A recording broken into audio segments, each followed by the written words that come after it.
มีเทคนิคหรือวิธีการจัดการกับการผัดวันประกันพรุ่งมากมายแต่เทคนิคที่ผมกำลังพูดถึงอยู่นี้ขอบอกเลยว่านี่คือ3เทคนิคขั้นเทพที่ช่วยให้คุณจัดการกับการผัดวันประกันพรุ่งได้อย่างแน่นอนนี่คือ Strategic Man Podcast การลงทุนที่ดีที่สุดคือการลงทุนในการพัฒนาตนเอง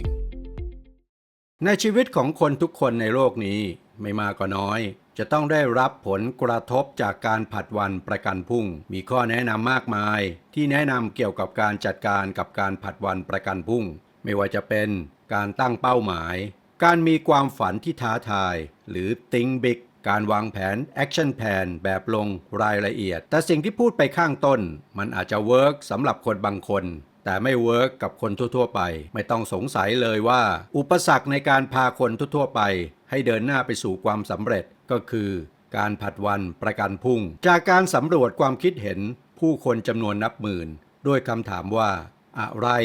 ที่ขัดขวางการบรรลุเป้าหมายและคำตอบกว่า 70% ก็คือการไม่ลงมือทำพูดง่ายๆคนส่วนใหญ่ตกม้าตายตั้งแต่ม้ายังไม่ออกเดินและสาเหตุของการตกม้าตายก็คือการผัดวันประกันพรุ่งนั่นเองและต่อไปนี้คือ3เทคนิคที่จะช่วยให้คนชอบผัดวันประกันพรุ่งหรือคนที่นั่งอยู่บนหลังม้า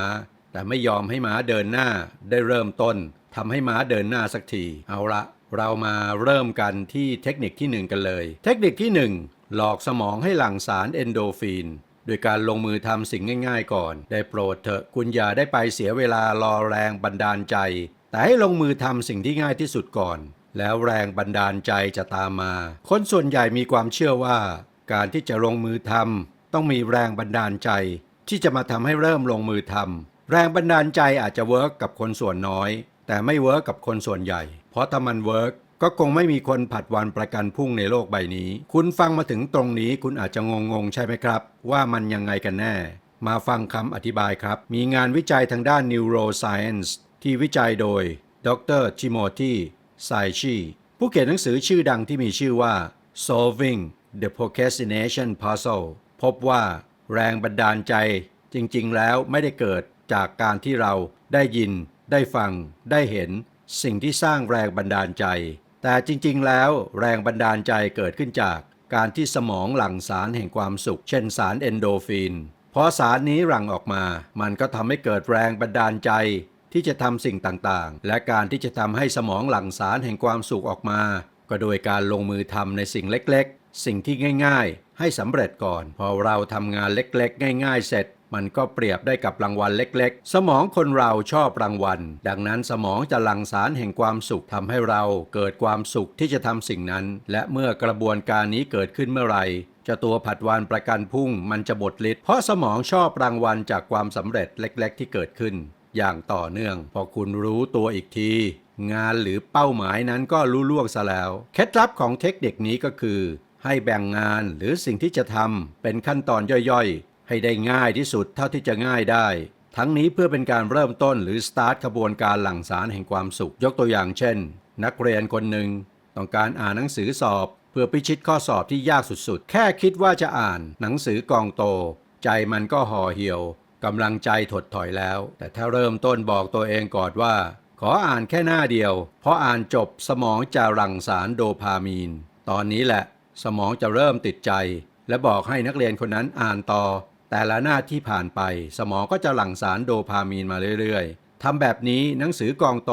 จะถูกอ่านหมดได้และแน่นอนผลการสอบจะต้องดีแน่นอนหรือแม้กระทั่งหากจะเขียนหนังสือแต่คิดจะเขียนสักบทหนึ่งนักเขียนก็อาจจะรู้สึกว่ามันหนักหนาสาหัสก็เลยไม่ลงมือเขียนสักทีแต่ถ้าเปลี่ยนการเขียนเป็นบทเป็นการเขียนแค่25คำแค่25คำมันทำให้รู้สึกง่ายดังนั้นการผัดวันประกันพรุ่งจะไม่เกิดขึ้นพอเขียน25คำแรกผ่านไปก็ต่ออีกสัก25คำพอเครื่องสตาร์ทติดการเขียนเป็นบทก็ไม่เป็นปัญหาแล้วก่อนจะจบเทคนิคที่1ผมขอหยิบยกคำพูดของเจมส์เคลียร์ผู้เขียนหนังสือ Atomic Habits ที่โด่งดังก้องโลกคำกล่าวนี้ก็คือมันเป็นเรื่องที่ไม่ค่อยปกติเท่าไหร่ในการที่จะทำสิ่งที่ยากให้สำเร็จแต่เมื่อใดที่สิ่งนั้นเริ่มต้นคือความยากมันลดน้อยลงดังนั้นสิ่งที่ควรจะกังวลในการทำสิ่งยากๆนั้นก็คือทำอย่างไรจะสตาร์ทเครื่องได้แต่ไม่ใช่การที่จะมากังวลว่า จะทำไหวหรือไม่ไหวสิ่งที่เจมส์เคลียร์บอกเราก็คือถ้าเราเริ่มต้นได้ก็ไม่มีอะไรยากเพราะฉะนั้นขอให้คุณเริ่มต้นด้วยสิ่งที่ง่ายๆเพื่อหลอกสมองให้หลั่งสารเอนโดฟินแล้วการผัดวันประกันพรุ่งจะหมดฤทธิ์เทคนิคที่2ใช้คาถาศักดิ์สิทธิ์บอกตัวเองว่าชีวิตฉันจะไปได้สวยถ้าฉันเลือกทางเดินที่ยากๆชีวิตฉันจะย่ำแย่ถ้าฉันเลือกทางเดินง่ายๆมีสุภาษิตไทยอยู่ประโยคนึงสุภาษิตประโยคนี้ก็คือความสบายไม่เคยทำให้ใครได้ดีซึ่งมีความหมายว่าถ้าเลือกที่จะสบายแต่แรกภายภาคหน้าอาจจะลำบากแสนเข็ญก็อาจจะเป็นได้สมองมนุษย์ถูกออกแบบมาให้หลีกเลี่ยงเรื่องยากๆเรื่องที่ต้องใช้พลังงานเยอะๆใช้แรงเยอะๆด้วยการตั้งโปรแกรมให้ทำสิ่งง่ายๆมันจะได้ไม่เปลืองพลังงานเปลืองแรงดังนั้นเราต้องเอาชนะธรรมชาติของสมองนั่นคือบอกตัวเองทุกวันและทุกครั้งเวลาที่จะต้องทำอะไรยากๆว่าชีวิตฉันจะไปได้สวยถ้าฉันเลือกทางเดินที่ยากๆชีวิตฉันจะย่ำแย่ถ้าฉันเลือกทางเดินง่ายๆการที่เราบอกตนเองแบบนี้ก็คือการโปรแกรมชุดความคิดที่ป้องกันไม่ให้สมองสั่งการให้เข้าสู่โหมดผัดวันประกันพรุ่งนั่นเองยกตัวอย่างเช่นคุณวางแผนว่าจะไปออกกำลังกายทางเลือกที่ง่ายที่สุดก็คือไม่ไปออกกำลังตามแผนแต่เลื่อนไปก่อนแล้วนั่งดู Netflix ให้สบายใจเฉิบทางเลือกนี้คุณจะสบายแน่นอนเพราะไม่เหนื่อยและสนุกกับหนังซีรีส์ใน Netflix แต่สิ่งที่จะตามมาก็คือร่างกายของคุณก็จะไม่ได้ออกกำลังซึ่งไม่น่าจะส่งผลดีต่อชีวิตคุณในระยะยาวแต่ถ้าคุณเลือกการไปออกกำลังกายตามแผนแน่นอนคุณต้องเหนื่อยแต่ในระยะยาวมันจะดีต่อร่างกายและชีวิตของคุณพูดในอีกมุมหนึ่งก็คือคุณจะเลือกสบายตอนนี้แต่ลำบากในอนาคตหรือคุณจะเลือกลำบากตอนนี้แล้วสบายแบบยาวๆในอนาคตทางเลือกเหล่านี้มันเป็นสิ่งที่เราโปรแกรมลงไปในจิตใต้สำนึกได้จิมโรนผู้ประกอบการนักเขียนนักผู้สร้างแรงบันดาลใจ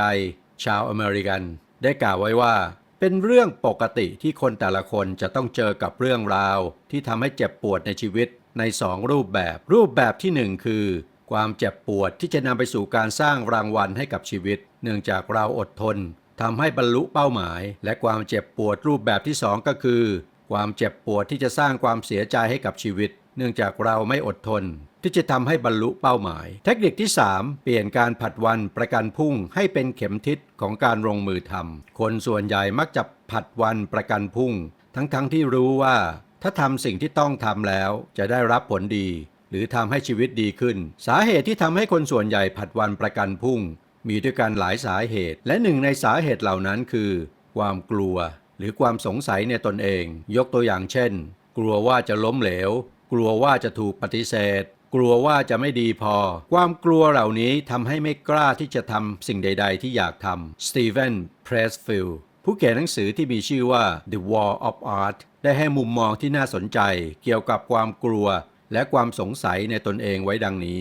ความกลัวความสงสัยในตนเองไม่ใช่สิ่งเลวร้ายเพราะมันเป็นสิ่งที่บอกเราว่าสิ่งที่เรากลัวคือสิ่งที่เราต้องทำยิ่งความกลัวมีมากเท่าไหร่โอกาสให้ความสำเร็จก็มีมากเท่านั้นถ้าเราก้าวข้ามความกลัวนั้นไปได้การผัดวันประกันพรุ่งก็เช่นเดียวกันมีสภาพเดียวกับความกลัวและความสงสัยในตนเองคือหากเราก้าวข้ามการผัดวันประกันพรุ่งไปได้เราจะประสบความสำเร็จไม่มากก็น้อยนั่นคือเมื่อใดที่คุณเกิดความรู้สึกที่จะผัดวันประกันพรุ่งให้บอกตนเองเลยว่าความรู้สึกต้องการผัดวันประกันพรุ่งนี้เป็นสัญญาณบอกถึงความสำเร็จที่ยิ่งใหญ่หากคุณก้าวข้ามความรู้สึกนี้ไปได้ถ้ามี mindset แบบนี้ความรู้สึกผัดวันประกันพรุ่งความกลัวความสงสัยในตัวเองคือสัญญาณที่ดีเราไม่จำเป็นต้องผลักไสมันแต่จงต้อนรับมันและเอาชนะมันใช้มันเป็นเข็มทิศสู่ความสำเร็จสตีเวนยังมีคำกล่าวที่สุดแสนจะโดนใจอีกประโยคนึงนั่นคือถ้าไม่มีความหมายอะไร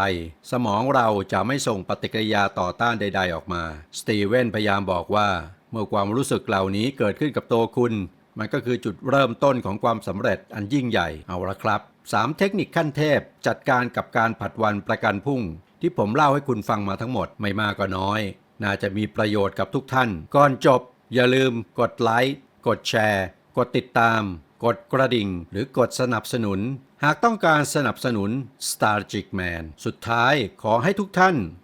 รวย เฮงๆประสบความสำเร็จในทุกมิติของชีวิตนะครับนี่คือ Strategic Man Podcast การลงทุนที่ดีที่สุดคือการลงทุนในการพัฒนาตนเอง